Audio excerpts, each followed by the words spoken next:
Mariners lose game one versus the Rangers 2-1, and that is now three straight losses. I'm going to break down this game here that should have been won. I'm going to break down an amazing at bat from Cal Raleigh as well as Logan Gilbert's start. We're going to do a deep dive on it, see what's going on. There might be a key problem there. And then I'll give a little preview for tonight's game as well. Hi, everyone. My name is Sam Edwards, the host here for Mariners Daily. Thank you so much for being here. I appreciate it. If you enjoy Daily Mariners content, obviously this isn't the best time of year, but listen, bro, we're just getting started. This is going to be a good season for the Mariners, so you better freaking subscribe. Let's get into it. 2-1 loss. There was definitely some positives to go over, and I'll go over all of that. But overall, the short end of it is that the offense just could not get it done. DeGrom did a great job. I mean, he did a fine job. He gave up one hit, the one earned run, the one home run to Cal Raleigh, which obviously I'm going to get into. 5 innings pitched for him, one walk, six strikeouts, a 32.1 CSW percentage, and 78 pitches. And then the big thing here is that the homers all we could do versus DeGrom, and then the bullpen for the Rangers just shut us down. I mean, closed out by Jacob Junis, who is a guy that I've definitely been a big fan of and was the guy that I was really shoot for the Mariners to go after this offseason because he was a free agent. And we could have gone to get him, but we didn't. So, yeah. So, I mean, the fact that we couldn't score more than one run is crazy in this game and kind of the big story for me the past couple of days. The offense, that final game of the series versus the Angels. I mean, we fought. We did give a fight with that offense, and I mean, down to our last strike, getting that game to go to extra innings, and it just wasn't enough. It just wasn't enough, and we did have that clutch moment in the ninth, and we just couldn't get it done here. Could not get it done. We had Julio on first in the ninth inning, and Josh Naylor just grounds out. So it was a bit frustrating. It's been a bit frustrating with this offense. It's tough when you're going against a guy like DeGrom, who really all he needed was the four seam and the slider to just rip through his 5 innings and get out of there. But the fact that we couldn't score against the Rangers bullpen, which is not a bad bullpen by any means, like I don't mean to downplay the bullpen that much, but it's not an amazing bullpen. It's not. So the frustration is very real, and it's tough. It's very very tough, and there's plenty of other good moments. I mean, Cole Young's defense, he made a couple nice throws, a nice jump throw. Donovan did his best on one of those key plays through a bouncer of a ball back to Naylor, which was very close. And originally it was called out at first, but it was very clear on replay that he was safe. So obviously they challenged. So not great. The offense just has to get going. It's really just the offense at this point. It was great to get Brendan Donovan back out there after having him sit for a couple of days. Great to get him back out there. Obviously, nothing really happened, but still, it's good to see him back in the lineup. And we just need to make something happen, man. We got to make something happen on offense. And obviously, listen, we're 4-7 on the season, losing record. We need to be better than this. We need to be better, and hopefully, this is the start of Cavalry getting started. Let's get into this at bat, bro, because my gosh, was it fun to watch. Coming to this at bat, just to give some context before I go pitch by pitch here. Um, I love breaking down at bats. This is the first of many. Hopefully, it was an absolutely insane at bat. Coming into this, uh, coming into this appearance, he was 0 for 8 versus Jacob DeGrom, which makes sense. I mean, Jacob DeGrom is an amazing pitcher, and obviously this past year was, he was finally healthy for the Rangers.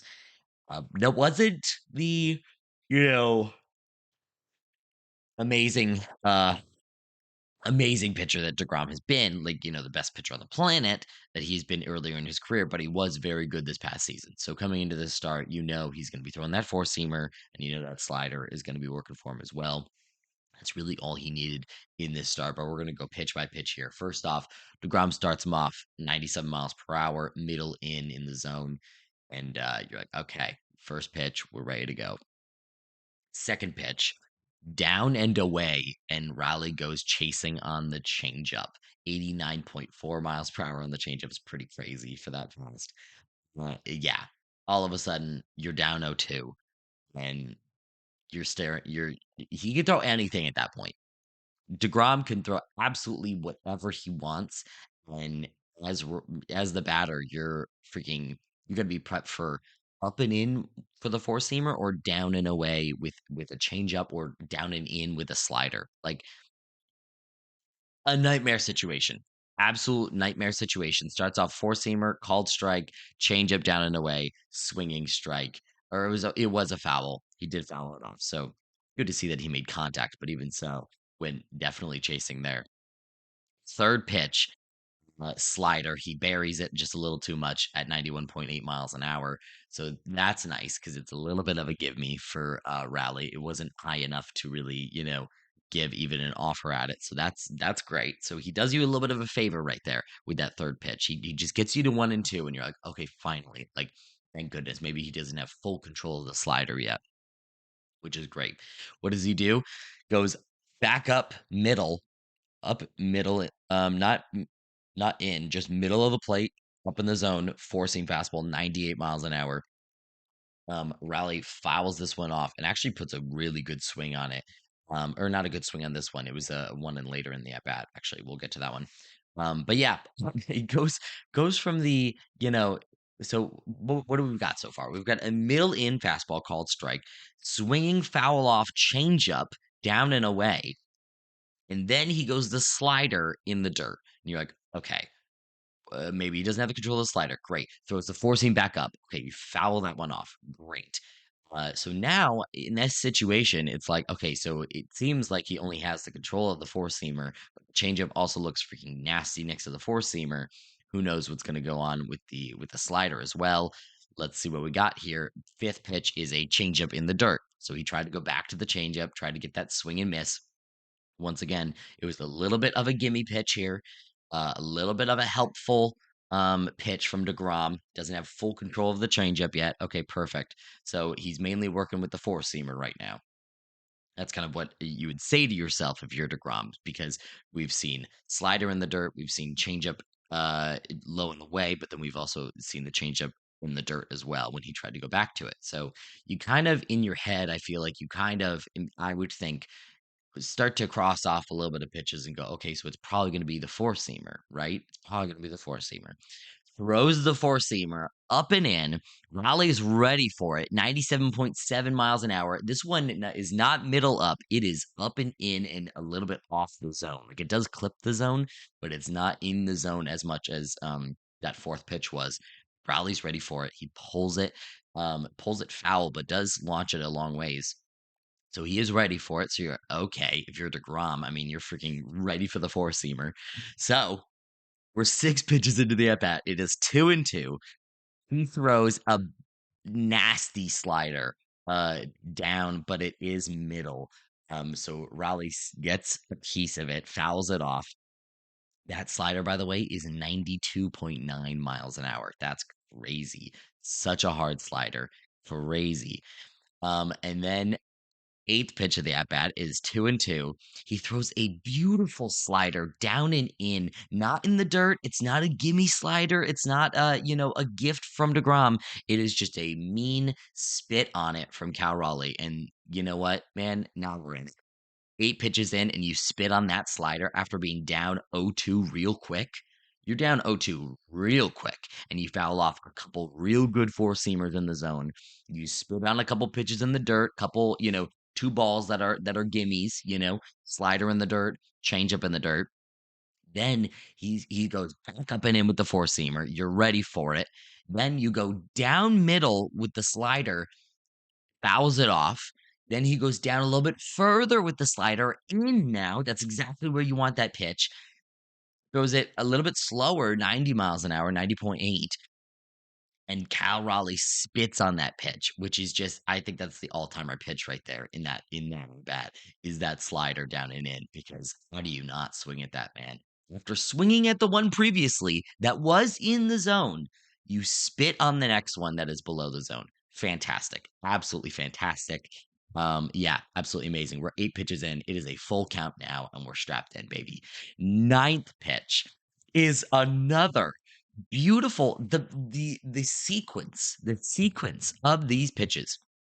It's 3 sliders. It is 3 straight sliders right after he was fully ready. Cal Raleigh was fully ready for that fastball up and in. He gets 3 straight sliders. He gets the slider in the zone at the right bottom middle of the zone. Raleigh follows it off. 8th pitch, slider down and in, waits on it, spits on that baby. Oh my gosh. The ninth pitch gets another slider that is right near that seventh pitch that he fouled off, that seventh slider. That ninth pitch is slightly below the zone, another slider, and he fouls it off. It was so close. You could say it was a ball, but my gosh, man, how does he foul that off? How is he ready for everything? And then as DeGrom, I mean, he was ready for the four seamer. He's now fouled off 2 of your sliders and spat on one of your other sliders. So you're like, is he clocking the slider now? Am I going back four seamer? So DeGrom goes back, high 90s four seamer goes away, not too high, but up in the zone away, slightly off. And what does Raleigh do? He fouls it off. And then what do? You go back to the four seamer. This one is middle away, so much worse of a location for DeGrom, but throws it 97.8 miles an hour, and it's a dope fastball, so you can get away with it if you're DeGrom. Raleigh fouls this one off again. That is 11 pitches in. 12th pitch. It is middle. Raleigh destroys it. It was supposed to be, looks like down and away. It was supposed to be the way the catcher was setting up. It rises, and Raleigh rises to the occasion, slaughters that pitch for a homer. Yeah, it was absolutely beautiful, majestic. First home run, first official home run for Cal Raleigh this season. Obviously, he got, his first one robbed from Joe Adell, or robbed by Joe Adell, I should say. And yeah, this was just an absolutely beautiful at bat that I had to break down. That was really fun. It's such a fun at bat, bro. I would recommend going on YouTube and just looking it up. It's on the MLB YouTube page. And then if you go on MLB.com game day, absolutely fantastic just to go pitch by pitch. And watching it is great because obviously it gives you that context. But like, and watching it live was awesome. But it just being able to go pitch by pitch like this and see Degrom be in the zone with all his with fastball and slider, his two best pitches, which is all he really needed for this start. But to see Raleigh stay in there, man, after an 0-2 count, absolutely fantastic. So much freaking fun. And yeah, I hope you guys enjoyed the breakdown. That was fun. All right, guys. Next up, Logan Gilbert. What is going on with this dude? It's a better start. It's a better start. It's not the ace Logan Gilbert that we've been expecting, but it is better. And there's something key. There's a key problem here that I've noticed for these first three starts that I wanted to break down. Now, this start first, let's break this down. 6 innings pitched, 6 hits, 2 earned runs, 5 strikeouts, 96 pitches. That is a good slash line. It's a good stat line. He did a good job. He did his job. He got the job done. Now, obviously, we look at that second run from Burger, that key double down the line, as like the real backbreaker, which I agree. It was not great. This was a weird start from Gilbert. He led with the slider, through the slider 24% of the time. That was 9% more than his previous start. Only got one whiff on the pitch. Got a decent amount of called strikes, though, 5 called strikes, but only a 26 CSW percentage and a 60 strike percentage. 60 strike percentage on the slider is not a bad thing, but when that's your leading pitch, it means something's going wrong. The four seamer was fine, but he threw it way less, 22.9%, which is 12% less than the previous start. Only had 3 whiffs, 3 called strikes, 27.3 CSW, but a 72.7 strike percentage. So I would say it's not a bad pitch, but it's not the pitch you want to lead with necessarily. And the slider is the big outlier here so far this season, in my opinion. The slider, he threw 22% of the time this start, which is right around where he has been this season. 3 whiffs on the pitch, 3 called strikes. Or sorry, 3 whiffs, 1 called strike, only a 19 CSW percentage and a 57 strike percentage. the splitter is the key pitch for him, and it was not working. And it hasn't really been working so far this season, especially in comparison to last year, where we saw the K percentage around 32%, where it's only right around 26% right now, which is kind of in line with where he's been throughout his career. Yeah, the splitter is the big difference, in my opinion. That is the key problem here for Gilbert that we need to see improve right now. And maybe it's the splitter, or maybe it's the four seamer not doing its job at the top of the zone. Like maybe there's nothing wrong with the splitter. The splitter only works is if the four seamer is working. So maybe that's what it is. Maybe it's the four seamer's fault.